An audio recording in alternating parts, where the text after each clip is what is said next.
what we've seen here. I mean, from teams at this caliber at this point in the knockout stage. So Lunox still a solid choice, but even more so. I mean, you've got Glue, you've got Grok, you have that front line pretty much under control, and not to mention, I mean, we've seen some crazy things just alone from Grok with the wild charge setups or even the split from Glue. So already the first three choices are solid here for RRQ, whereas I feel like, again, Falcon specifically, you rely, anytime you have a Kaja, you are relying on that pick potential, that divine judgment, and I mean, if you have to use it defensively for a peel, then you don't have that advantage anymore. So you want to be able to match that up, right? Now, if this is that Harith, most likely going in the hands of ZipX, we've seen Harith fall off really early on if you can't get those kills, and then you're just left with pretty much Zaman Force, you know, bouncing back and forth, and your damage just isn't there. I think RRQ for sure understands that as well. They know that Falcon, they have a lot of pick potential. They have a strong jungler, a strong roamer with great crowd control, but they also need a strong mid laner to supplement that, to ensure that the mid lane isn't constantly shoved on, to ensure that they have a numbers advantage if they are roaming around as well. 3 bans onto Justin, the main playmaker, and you have to wonder right now, in his shoes, what exactly can he go for? Because for the most part, right, the bulk of the quote-unquote meta heroes has been banned away. And Justin, we've seen that on more passive heroes, he really does not shine as brilliantly as he usually does on these playmaking heroes. It's definitely interesting, and I'm thinking the same thing. What does Justin go for here? The Kadita, the Valentina, the Farza, the Yve, all picked off. So there's not that, I mean, I don't think there's any more like zone area heroes. Of course, the Harith could still get flexed over, but definitely limiting down there onto his hero pool. I think the only thing that I'm thinking of is maybe Lilia, right? But still, I guess it really depends where the Harith is going, and maybe still it's flex, but Lilia would be a good option. At least you can clear, you can push fast, and you still have, in a way, it's pretty much the counter relationship between baiting out ultimates from RRQ, because that's what we talked about with Brilliance from Lunox. So if you have the Lilia, you have that Black Shoes, you can hopefully, if you can, juke some things out and then get that advantage, because then you fall back on that Kaja pick for the Divine Judgment. Still, a lot of it relies on what else do you have? You know, can you, because it's great if you can get a pick off, but if you don't have that follow-up damage to actually get those kills, that's where you struggle. So even more so, RQ goes again with this durability route. Not only do they have Glue and Grok, but now they have Frederick. Now this is a bit troublesome for Falcon, because previously RRQ, they don't really have the strongest of front lines. They had Vin on that Grok with full defensive items, and now it's a complete contrast. They are the ones with 3 heroes, and Falcon will be the ones trying to attempt to actually crack through the front line, and that seems to be their exact approach. Having the Harith, Granger, and Lilia, a strong mix of burst and DPS from multiple sources, right? Physical and magical. And in the late game, with items, Justin can definitely melt down multiple heroes at the same time. That is the power of the quote-unquote DPS of the Lilia. But for RRQ, there you go. Three solid frontline heroes, 2 very solid backline characters. It's going to be a front-to-back.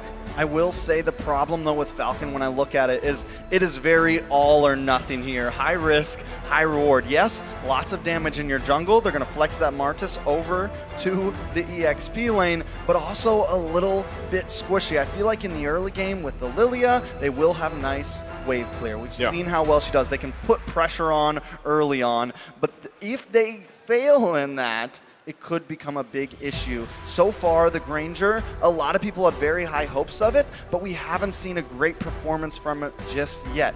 Even the Valley, when they used it, it had a great start, but eventually it fell off, and same thing went for, who else used it yesterday? I think Kyle. Did we see it being used during the RRQ Blacklist game? Perhaps. We might have. But there's anyway, so happening. We're going to load into the land of Dawn here and just see how this game unfolds. Again, RRQ up 1 point in this best of 5. Can Falcon even the odds here? There's going to be a killing spree on Ken with that Granger. I mean, he's used it before. We've seen that he is very good at kiting back, in particular, using this Granger. So considering that they're up against 3 very tanky frontline heroes, that DPS is definitely going to be coming in handy. But the Purifiers, you can see from the side of Falcon, will be critical in ensuring that ZipX and Justin do not get locked down. And you can tell that RRQ they usually just rely on the pick of potential. So this is something that they have to keep in mind this time. Oh. Whoa. No. Well, I was wondering about that matchup, you know, the Martis versus Glue matchup here, how that would pretty much play out. But, I mean, he's going to have the advantage. But look at the rotation here. Naomi and Ken making their way to the bottom side for R7, but gets the information. Now, I do also want to say that the thing about Granger, we've seen some amazing gameplay from the hero alone in different hands here, but what we have what we've seen is late game, eventually, even when you have a good start, Granger kind of falls off a little bit to the point where even the ultimate it's either you get that last killing blow or it just does no damage. And when you're talking about 3 tanky boys from RRQ, eventually it's going to be tough to deal with. Yeah, but Ken doing a nice bit of damage. The problem is Naomi doesn't have that level 4 just yet. Falcon needs to at least wait for that, or at least wait for Justin to hit level 4 till they can really push the aggression. Level 4 and Justin, that's definitely something they can try and attempt. They can be a lot more risky with their pushes.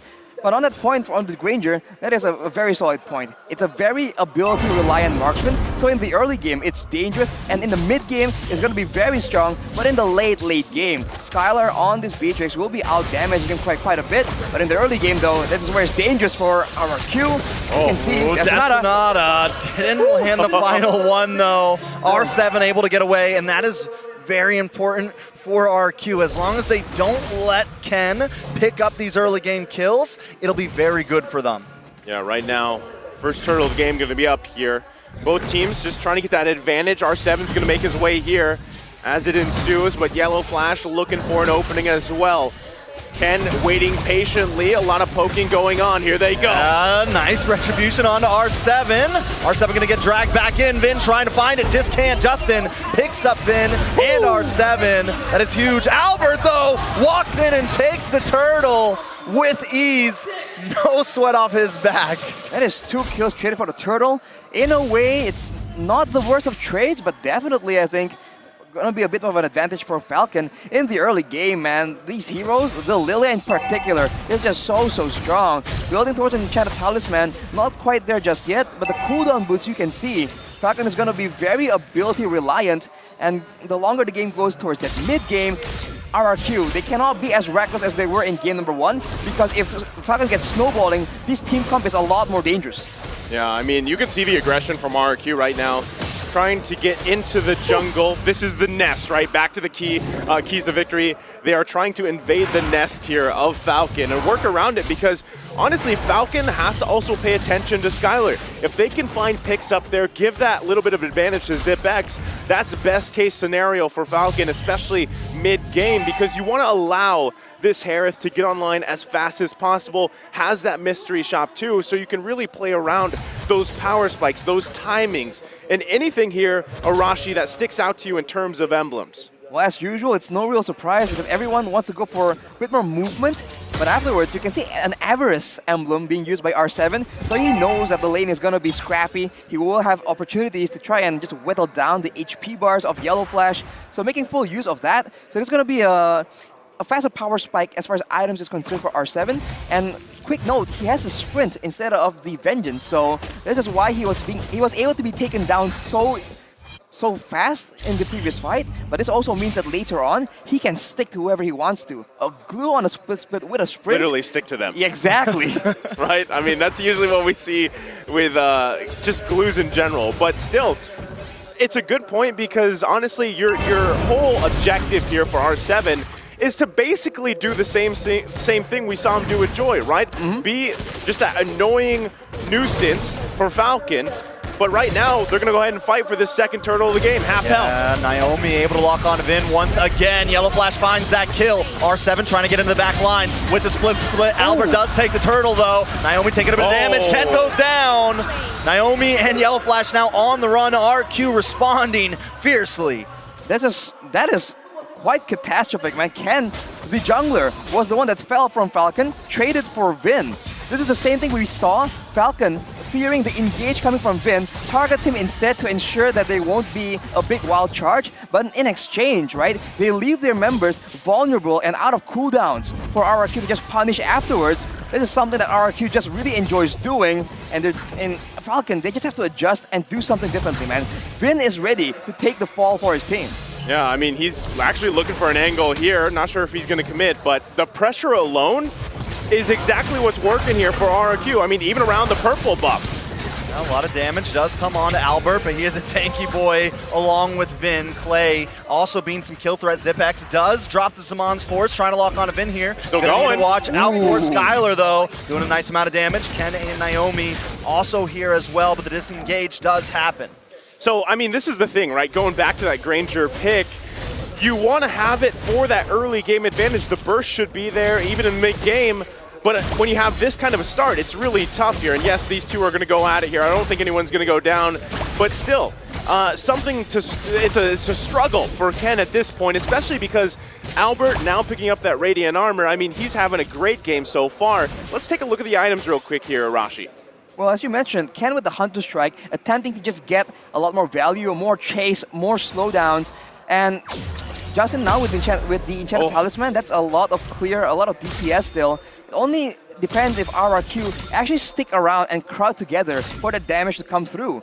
And especially with the Radiant Armor completed for Albert, he's going to be a lot more comfortable just staying in the pit, contesting those mutual objectives. Is what we've seen happening since the first turtle. Yeah, I mean, and the fact that Zipex is just getting pushed in right now in his own lane, it is very, very bad, especially for this next neutral objective, because Skylar can now rotate down. And with that sniper, going to bring Justin down to about half health. Vin with the conceal play, but mainly just opening up space, drops a wall. Ken does a nice amount of damage with Vin with a wild charge. Albert takes the turtle, and down goes Ken. Clay comes in, trying to do some damage.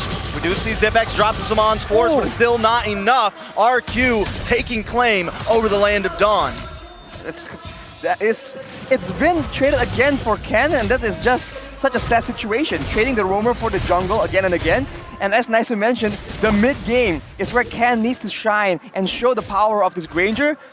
But if he keeps getting picked off like this, is not going well at all. RRQ finally increases the lead up to 1.6k gold. And in the midst of all that, they are still the ones able to find structures, turrets in the top and bottom lane. Falcon will slowly but surely lose control, and that is where RRQ shines, when they can set traps for their opponents in the bushes, and especially if you take a look at the items here. Skylar with the BOD, that's a lot of burst damage coming in from the Bandit's Rage or the Nibiru's Passion, so Falcon now needs to be very careful where they step, lest they get engaged on by Albert or Vin. Not only that, okay, hold on, Vin. Second, wild charge does come down. Vin, though, will fall. Ken now moving on to Albert. Albert getting stunned up, getting slowed down. Will get knocked up, able to dash through the wall, though. Naomi now trying to lock onto Skylar, but they find the distance. R7 with a huge stun onto three members. Snipe shot comes out, just misses. And now Falcon under the tower. No kills on the board other than Vin. So that could have gone way worse for RRQ, but because of this lack of damage from Falcon, they weren't able to continue to follow up there. Now, what's great, Ken was able to get a kill, right? Helps him a little bit in the itemization, because earlier, before that, he was about 1,000 gold behind of Albert, plus about 2 levels. So, like you said, like we've been saying, he needs to be able to shine. There's the damage. Ooh, that's a lot of damage, but he doesn't have the Death Sonata right now. Naomi trying to come into the backside. Justin as well, diving under the tower. Skylar tries to hit above, but cannot weave. Albert now moving on to Naomi. Naomi will fall. Albert, look for Justin. Death Sonata comes out, but still not enough damage. Justin doesn't have the black shoes. Needs to try to walk away from this. Gonna walk right into R7, though. He's able to move, but he goes down. It's a 2-for-2 trade on the map. That is so unfortunate. RRQ, they're trying to just make an outplay happen, but Skylar, as well as Vin, they preemptively use a lot of their resources, including the wild charge, and that is just patience being shown by Falcon, just juking it out, showing them different looks in order to just bait out those spells before going in. It paid off for them. They closed in the gold gap by about 1k, but now it's back to square one. RRQ contesting the Lord now without the presence of Zipex to try and benefit Falcon in this fight. And they are going to hold down. We got to watch for Naomi hiding out in this mid bush. One other thing, Falcon has taken a few towers across the map. Now they're all going to try to group up here. Vin brings in the wild charge. Naomi annihilated. Now RQ wants to move in. Albert able to take the Lord. R7 in the backside, but Falcon needs to try to retreat. Maybe they want to push in though. Zipex does dash in, drops them on Force. Instantly deleted. The Redder takes him out. Yellow Flash will be next. Ken though does find Clay. 2 for 3 on the map currently as Ken and Justin need to get away from this. It's a well fight, but RRQ comes out on top. Okay, they grab a couple kills there again on both sides, but you gotta be cautious here for Skylar. He's getting to the point where he's gonna start carrying the damage department for RRQ. They've got that nice gold lead here. Naomi has to be able to find Skylar as they assault the mid lane. Still, they also have to deal with this Lord marching on the top side. On that point, Naisu, as you can see, Hunter Strike as well as the Malefic Roar. So any kind of physical defense being built by Falcon right now is going to start getting shredded through. We saw the damage come through in the previous fight, and now with the Lord coming in, you can see that RRQ, they're sieging, but Vin also looking for a play. Oh, big wild charge with the flicker. Justin taken down. Samon's Force does drop. Albert on the front side. Ken does find Vin. This is a good play. R7 going to come back in. Yellow Flash wants to lock him up. Spresh comes in, and R7 goes down. Falcon able to defend that push. That's a 2-for-1 for Falcon, but RRQ with the Lord and the empowered waves pushing in, they were able to get so many turrets. So in a way, not the worst situation, but of course ideally when they're so far ahead, I say so far, but when they're 2k gold ahead against a team like Falcon, as much as possible, they want to reduce the amount of kills, the amount of gold they let go into the hands of Ken. Because we saw in that fight, that Death Sonata, especially to the squishier targets on the side of RRQ, it still does quite a significant amount of damage. Yeah, it does quite a bit here. And right, this is your time, if you're Falcon, to step on the gas if you can, right? This starts with Naomi, find a pickoff, get that numbers advantage. You're still working against a gold lead here. Now you're able to get a couple more items like we take a look, on the proper people here for Falcon. But at the same time, you still have to worry about Vin, R7, Albert just taking the brunt of that damage. And even if you focus on Clay, you still have to get past that brilliance. You still have to get past everyone to get to Skylar. If they can get Skylar off the board here, they lose a big impact on damage for RRQ. Now still, it's going to be pretty much a stalemate until things transition in about 30 seconds for that next Lord here. But Falcon's going to have to get more space on the map. They've got only 2 turrets. So right now, RRQ with a huge advantage in terms of space. And with that space, look at Zipex. He's not doing very hot in terms of kills, but look at his items, man. One more item, well, at least 2 more items actually, to get a full inventory slot. He is not too far behind the Divine Skylar. Exactly, that's a lot of damage still. This is a quote-unquote late-game Harith. He has the items available to be an actual threat to the tankier members because remember, he does have a good amount of true damage in his kit. And along with that, Lilia with a Ice Queen's wand and a glowing wand, that is a nightmare for these beefy fighters that have to close distance, that will take a lot more damage from the burn, the percentage HP damage coming in from the glowing wand. And it's a very well amount of damage distribution as well. You have a decent amount of magic damage, a decent amount of physical damage with Ken. So RQ has to decide how they want to build throughout this mid-phase. Vin is going to miss that wild charge. Actually, he does land on to Naomi, but Naomi able to get away. Albert holding down. Zipex goes down, though. Albert finds it. Justin will fall on the backside. R7 going to keep on moving. Skylar picking up a double kill. A 3-for-0 trade and a Lord over to the side of RRQ. With 3 members down, this is a very tough situation to be in for the side of Falcon. RRQ is very good at this. They know you have your death timers still on cooldown. They will push and try and get as much as possible. And even once Falcon members respawn, they still have to contend with the Lord coming in. And with a Beatrix on the side of RRQ, they can just very slowly but surely siege down these turrets, and they have already begun to do so. Yeah, they're going to go ahead and lose that mid inhibitor turret here. Also the top one being whittled down. They've got to deal with the Lord as well. Falcon in full defense positions here as RRQ going to put their eyes on the bottom lane as well. Still a back and forth between both teams. Falcon looking at Naomi here. Can he find anything? Oh, Vin will get suppressed here. Yellow Flash comes in, gets a few knockouts, but Naomi's deleted along with Zipex. Ken with the Death Sonata able to find Albert, but they locked onto the base. They need to do something quick, trying to defend with all they can. Push the minions back, get them away because RQ's trying to end this. RQ gonna readjust the situation. Skylar able to clear waves. They have another wave of minions coming from the top side. Do they want to re-engage here? Skylar still at full health. Ken, Yellow Flash, and Justin all alone. Yellow Flash gonna try to move in. RQ with the dash and the darkness. Ken will go down. Now the base is going to get focused in. Skylar shredding through, but no minions there. Vin finds a wild charge. Naomi does get knocked up, but Yellow Flash is here as well. Skylar forced to finally retreat, but another wave. Sniper shot comes in, just misses, and Falcon lives to see another day. RRQ, they just stayed a bit too long. They want to try and end the game right there and then, but unfortunately, the waves have been cleared by Falcon. They knew what they have to do, and soon we'll take a look at a replay. That was a very chaotic chain of events. It all began with RRQ going for a good fight. They got the pickoff, they get the members low, and that was an insane snipe. And off the bat, Falcon's already on the back foot, but afterwards, right, despite how damaged it looks, RRQ understand that the members of Falcon have a lot of burst damage, so Skylar was unable to actually move forward and end that game, and now they are back to just waiting for the next Lord, because of course for both these teams, that comeback is still a very serious possibility. Well, I mean, even looking at the items, right, you just need a little bit more time for Falcon to at least have the full items they need, right, at least across the board here. Now still, there was a great defense coming out from Falcon in the base. I mean, even Ken able to grab a couple kills. At this point, again, like, Granger's damage is kind of, is it there? You know, unless you hit the right targets, but still, you can see this from RRQ. They're pressing every situation they can. And a lot of it is, again, Skylar and Clay able to just freely be in the backside, and even Clay making those decisive decisions to flicker in, get those Chaos Bolts off. It shows just how strong RRQ is right now.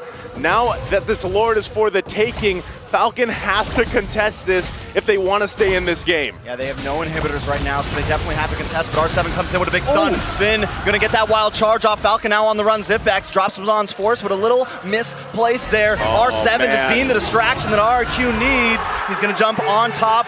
Oh my goodness. Ken, very low. Ken goes down. Vin with the immortality, but Falcon now on the ropes. All of them low health, and a Lord coming soon. Just like the Joy, R7 does it on the glue in the same fashion, and it works so good. RRQ, you understand that the main damage threat is going to be Ken on the Granger. They sent R7 after him, and during that split when he was mounted onto Ken, he preemptively placed the Slam to ensure that he can pull Ken back, and now RRQ are going for the kill. Yeah, the Lord's gonna come in. They're gonna try to defend Yellow Flash, getting a couple decent knockups there. Black Shoes does pop for Justin. R7 trying to defend. Lord is locked on. Base getting chunked, trying to defend, but this will be it. RQ takes game number 2. Wow. Match point. RRQ here. What a performance. Still a pendulum between these two teams, but this time, RRQ again just coming out stronger. I think their composition is just so much stronger in the late game. It's a bit of the same situation. There are moments where Falcon were able to get an advantage, but afterwards, RRQ just find that single moment, they get 3 kills onto Skylar, and just like that, that Beatrix damage in the mid-game, that was insane, man.